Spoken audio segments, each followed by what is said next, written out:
hi in the comment section and let me know where you are joining me from. Hi, everyone. My name is Flora Basie. I am a digital accessibility expert and founder at Linoratech. Linoratech is an incredible company with the value and mission to support and help leaders and professionals create experiences that are inclusive and accessible to everyone. I like to describe myself in the session because I want to make sure that, for example, people in the audience who are blind or people with low vision feel included in the experience as well. So I am a Black woman. I'm always smiling, or some may say you laugh a lot, Flora, which is true. I am currently rocking my short Afro African hair. I'm wearing a green teal African attire, a Nigerian style, I will say, and I just love it. So please feel free to say hi in the comment section. Don't feel shy. We are all friends by now. And also, describe yourself if you want. If you never tried it, give it a shot. So today I want to talk to you about an incredible, topic, which is all about how do we create experiences with customer services that works. And I have an incredible guest speaker with me. His name is Craig. And you know what? I'm not going to say much. Please help me welcome Craig. And again, don't feel shy. Just say hi and say hi to Craig as well. So let me bring Craig on stage. Hi, Craig. Hi, it's really good to see you. Oh my goodness, I'm so happy to see you, Craig. Thank you so much for, coming over and being a guest speaker. Oh, it's a pleasure to be here today. I've been looking forward to this opportunity. This is a great opportunity just to share about what we're doing. Exactly, exactly. And Craig, I see someone who said something in a comment. Let me just acknowledge that, and then we will start the talk. And audience, as you can see, we also have Scott here, who is Craig interpreter. And oh gosh, I love both of them. Like literally, Craig said, "Hey, Flora." I was like, "Oh, how am I supposed to find an interpreter?" And this guy, Craig, said, "Flora, I got you covered. Let me bring someone and make this conversation, this collaboration inclusive." So let me see who said what on the chat and we can start the conversation. I see Tracy Ann. Hi, Tracy Ann. She said, "Hello from Colorado. Looking forward to this talk." I am super happy to see you, Tracy Ann. And guys, again, don't feel shy. Let the comment flow. If you have any question at any point in time, ask the question in the comment. I promise that Craig and myself are able to see and respond to those questions live. So I see another comment here. Ariel say hi. Hello, Flora and Craig. Hi, Ariel. So nice to see you. All right, all right. But wait a minute, Craig, who are you? What are you passionate about? So please share with the audience. Okay, well, I've been in telecommunications for over 25 years. I've been deaf my entire life and I have deaf children. My family's deaf. And I'm really passionate about accessibility. I think about my children and their future and the deaf community that I've been involved in my entire life. And I just want to make sure that they all have an equitable experience. I started with VRS, with Video Relay Services, way back in 2001, where we started the concept of where a deaf person could have a screen to connect with an interpreter who would then connect to a hearing person to be able to have a conversation through the interpreter. And it would enable conversations with hearing people. Prior to that, a deaf person had to use a TTY, a telecommunication device for the deaf. And it was in English, and that's not the primary language for the deaf community. For example, my primary language is American Sign Language. So I've been doing this my entire life and wanting to make sure that everybody has a equivalent top experience. So I'm really excited to talk about this experience and what we're doing to change the world. I love that so much. And I think that, it really doesn't matter who you are or what you can do. Diversity is everywhere, and we are all unique based on experience, based on culture, based on identity. I mean, I'm an African at the core. Like, my culture is so diverse and different.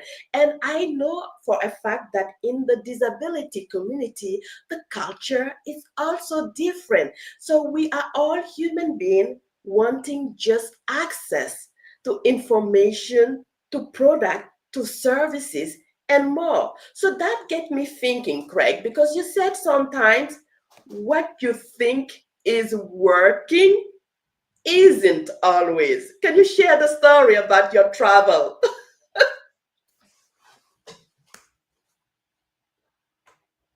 Absolutely. So I look back and I just finished the Deaf Olympics and I was coming back to the United States and I was in the airport in Phoenix, Arizona. We just won a gold medal for the United States and we were all excited. It was really an exciting time. And then at the same time in the airport, it was very chaotic. Flights were being canceled, shifts in gates. And I thought, okay, well, I need to call the airline and change my flight. When I called the airline, I was on hold for 45 minutes to just connect to the interpreter. And then another 45 minutes to connect to a speaking representative for the airline. And the interpreter made a mistake in changing my flight. And I thought, there's got to be a better way because the struggle is real. Yes. Every day being deaf is a full-time job. We have to strategize. We have to think of different ideas of ways to work around. Why can't I talk directly to the hearing person and just be able to change my flight? It just makes sense. Hearing people don't have to rely on a third party to communicate. And that's how I found my company. So we're always trying to figure out ways to solve my own struggle. Yes. So that if I'm able to solve my struggle, I'll be able to solve it for the rest of the deaf community and for future generations. I love it. I love it. What you're basically saying is that having a gap in the communication is not ideal for everyone, for the disability community, like the hard of hearing or even the people with deafness. I mean, I am so sorry that you had to go through this experience at the airport. It should be easy. Like, if you have a problem with the flight, you should be able to talk to anyone and have a solution. But then this took so much time, so much delay. And I think you even mentioned that they book you to the wrong flight, which is even, especially when you're traveling, you're so tired, you just want to get home. It's crazy. So again, I want to ask the audience: have you been in a situation where you had an excluding or limited experience? If you can share in the chat, let me know. I'm pretty sure that many of us had situations where we felt a bit excluded for different reasons. Some because of abilities, some because of language, some because of culture, and so much more. I have been through experiences like that. It's not fun. But Craig, can you please share with me if there is a better solution? Yes, go ahead, please. What were you saying? Yes, there's a lot of companies that think that the current solutions are the answer and that they're being proactive by providing accommodations instead of, well, being reactive by providing accommodations rather than proactive by being completely accessible. They think that the chat works and they think that English-based solution works, but they don't realize that ASL is not a visual form of English. They are two separate languages. The majority of the deaf see English as a second language. And so the solution that we've come up with is to develop a way where we're able to put a widget on any company website. We have this amazing platform that when a deaf individual wants to connect to a company's website, they click on the widget and it will open up a live deaf individual that will be able to have a conversation to be able to provide customer service and resolve any issues. What companies don't realize is that this really saves phone time by 42%. And they're able to reach a 533% increase in an untapped market. People always ask me, hey, interpreters are free because the federal or the government provides coverage. But I'm like, no, wait a minute. You're paying your English speaking representative to receive those calls. And the deaf community, 70% of them are either under or unemployed. So you're speaking with a hearing representative. And our company provides a complete solution so that we're able to provide the technology, the platform, and the staffing. We have a 7% turnover rate in our contact center. So this is a perfect solution. Why not save money and revenue? It's really a no-brainer. I agree. I agree. I mean, this is mind blowing because I mean there are several people who have experienced gap in communication and therefore had excluded experiences. I remember a great friend of mine whom I had a chance to talk to a while ago, Brendan. He is also deaf. He's a manager in IT, and he told me, Craig, it took me 9 months to land a job because of a gap in the communication. So whenever he shared his resume for interviews and things like that, people are like, amazing resume, your capacity, your skills, we want that. Come over for an interview. And then they realize he's deaf. And then there is a problem communicating and sharing his value. So, although your solution is helping many people and customer services, I see this solution helping more, like you said, people just having a good communication. So, what you're saying is that you have a solution that has the technology, but also the people to facilitate that collaboration live. I just love it.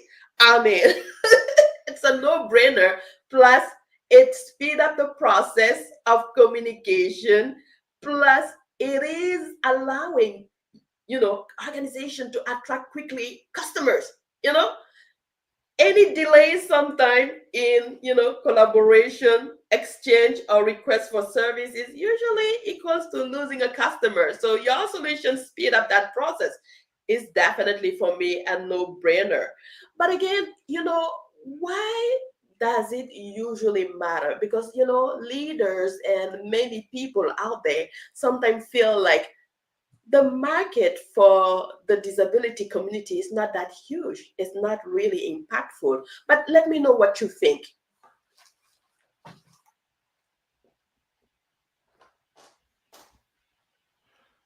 So one of the really nice things about our company is that we provide different models because some companies don't have the volume of calls, for example, to be able to provide customer service in ASL. So how are we able to provide accessibility with a small volume with some companies? And we always respond that we have a fractional customer support system where several companies can use one representative, for example, and split the cost to be able to provide that customer support. And then there are some companies that have a huge amount of volume of calls and it requires a dedicated person. I think a lot of companies don't realize that you're really providing complete support with 4 or 5 customer representatives for the entire market. We are also global. We go over and beyond providing just ASL. For example, we're in Canada providing ASL and LSQ, Quebec Sign Language. Yes. And we're also in other companies like in Europe, in the UK, we provide BSL, British Sign Language. And we just started in India where we're providing Indian Sign Language. So our goal is to really solve a global problem. I love it. And the way the company can consider this is that you can pull in the right people, set up a meeting, and we'll talk about your current challenges that you have and how we'll be able to really help to solve those challenges and make sure that the budget is reasonable, but at the same time, be able to make an impact. It's not just an impact of increased revenue, but also it's creating job opportunities. And it can be viewed as an accessible organization. Yes. I think that branding is so important right now because, again, the market of people with disabilities is more than 1.3 billion people with $1 trillion in in expenditure. So I'm not certain I'm saying the right word. This is where my French is kicking in and my English is going out. But what I'm trying to say is that people with disabilities, along with friends and family, has a expendable income or budget of $13 trillion, which is huge, which is very huge. So really, I think that your solution is something that will help make most companies inclusive and accessible and create an experience that welcome everyone. And that's really, really important. Audience, if you have any question at any point in time, please just put it in a comment. I promise we can see them live. So I see also Dr. Rocky. Hi, Dr. Rocky. He said greetings from Ottawa, Ontario, Canada. I see also Vanessa is here. Hi, Vanessa Lobos. Vanessa said she's from Orlando, Florida. I'm super happy to have you here. Again, if you have any question, don't feel shy. Ask the question. Craig, can you, if possible, share your screen and show a little bit of that solution? I think I'm curious, and the audience must be curious to see what does that even look like. Yes, absolutely. So just to let you know that we have launched our first bank in the United States, in the U.S. history, that provides direct customer support about a week ago. It's called Fulton Bank. And we are, really excited about what they're doing. They're very excited about becoming accessible. And we just contracted with LG Electrics. And I'll show you my screen to show you what it looks like for LG, for electronics, for anybody that's deaf or hard of hearing. Ooh, I love it. Let me Yes, share my screen please. here. Yes. And while Greg is sharing his screen, I mean, I think this solution is incredible. So I have the screen here open. Let's So see. what I have here, what you can see here is that if you click on the video chat, you'll see that a screen pops open here. So now I'll connect with a live person.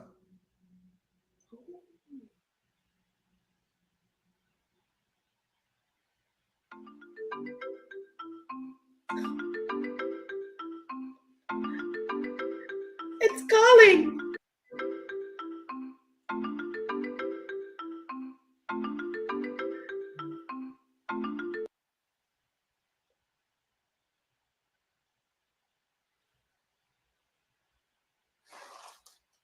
Hello, I'm calling because my refrigerator is broken. I need some support. Would you be able to help me? And the representative said, yes. Could you please tell me the model number? Craig said, yes, 431333. Thank you. Now I'll go ahead and fill out a ticket and send the ticket, and then we'll contact you to fix that. Craig says, thank you. Yes, I appreciate it. And goodbye. Amazing. So that's, it's a really very simple process. And we're able to see each other. We're able to communicate in ASL and visually interactive, and it doesn't get any better than that. Oh, I love it. I love it. I wish this solution was there when you were trying to book and change your flight. You just calling the customer service on your phone just by going to, the chat feature of, the airline, and then having that direct conversation with someone who's going to get you and set you up for the next flight. This is incredible. And how easy it was. Yes, it is very easy. One amazing thing that we're really looking into in the future is where we're going to be able to incorporate AI, sign language recognition. We're currently under a pilot with that technology, and also to possibly incorporate avatars for an FAQ, where you can have a sign bot, and you'll be able to have a sign bot communicate any kind of frequent questions prior to connecting with a live person. But if you prefer to directly connect with the live person, that's fine too. So we'll make that available here in the next few months. It's just amazing. If you follow us on LinkedIn, 360 Direct Access, you'll be able to see all the latest developments that we're releasing. I love that. One thing that you said also, Craig, is that one solution is the app, but it may so happen that, a person who is deaf or a person who is hard of hearing walk into, an organization, or walk into, an industry like a hotel or maybe a museum. You said that there is a solution for in-person interaction as well. Can you tell me a little bit about it? I could be wrong, but I think that's what you said is available as well. Yes, I'm happy that you brought that up. We go above and beyond just providing direct customer support. We provide companies QR code for in-person communication. So if a deaf person shows up in person and they want to be able to communicate, they can click on the QR code and an interpreter will be able to appear on the phone. And it's through Convo Now, one of our partners. They'll see the interpreter on their screen and they're able to have an interaction with the hearing person in person. We believe in empowering the deaf person to be able to access the interpreter to be able to work with the hearing person. As you can see throughout history, hearing people will pull in interpreters and they'll contract with the interpreters, but they're not sure that it's the right fit for the deaf individual.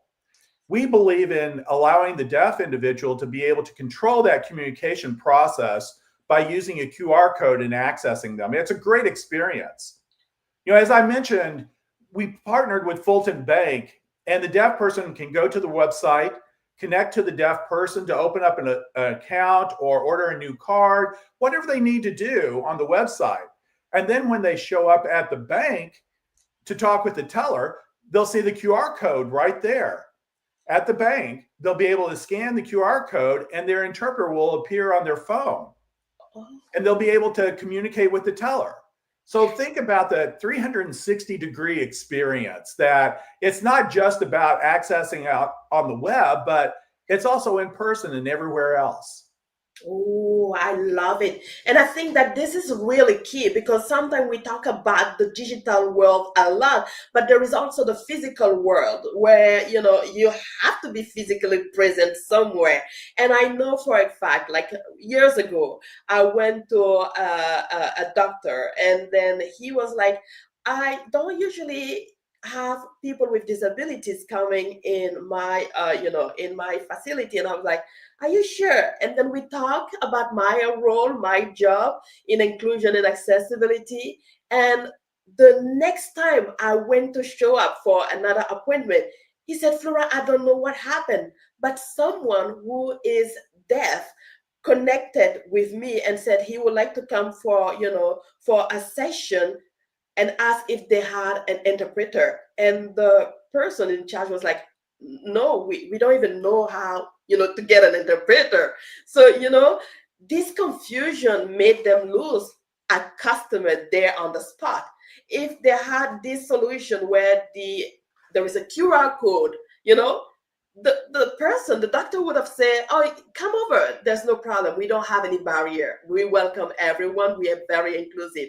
There is actually a simple process you can choose. One, going online on the chat, or one coming over, and we have a QR code where you can connect with someone and facilitate this communication. I mean, I don't know if people can hear that, but your solution is big and it's gonna really create a welcoming, inclusive experience for everyone. I mean, time is running fast. Yes, yes, Craig, say something. Yeah, just imagine, you talk about the doctor. That's a common problem. I face that all the time when I go to the doctor with my kids. I try to communicate, and it's just so frustrating. But imagine now, a deaf person, myself, for example, we go to the doctor's website. We connect with a live deaf person to make an appointment. And then we set up the appointment. And then we show up, just like you mentioned, using the QR code. And we're really strict about making sure that we have the top interpreters. We screen all of our interpreters. The company is 100% deaf run, like we are. And so we were in the pre-op room, for example, and I was using the interpreter in pre-op room, and the interpreter wasn't great. I don't mean to be negative, but they misvoiced allergies while I was trying to tell the doctor what I was allergic to. But fortunately, it was caught on the wristband that the medication was going to be wrong. And so we were able to fix that. Interpreters sometimes are hit and miss. And that's why I'm really strict about making sure that we have the top interpreters for every situation. I love that. I love that. And whoa, I can't even think about it in the way that you bring or you find a solution or an interpreter who might not have the required skills to interpret some of the words, and yeah, and give the wrong information to the doctor. That can be critical. That can actually create a big trouble for this person or this individual life. But I'm happy in your experience that this was caught very soon. You know what? We can talk on and go and explore different scenarios, different cases. But I want to honor your time and I want to honor the time of the audience. So, Greg, where can people find you for further conversation? Sometimes people feel a bit shy to communicate on the live show, but they might have further question or maybe they want to collaborate with you. Where can they easily find you?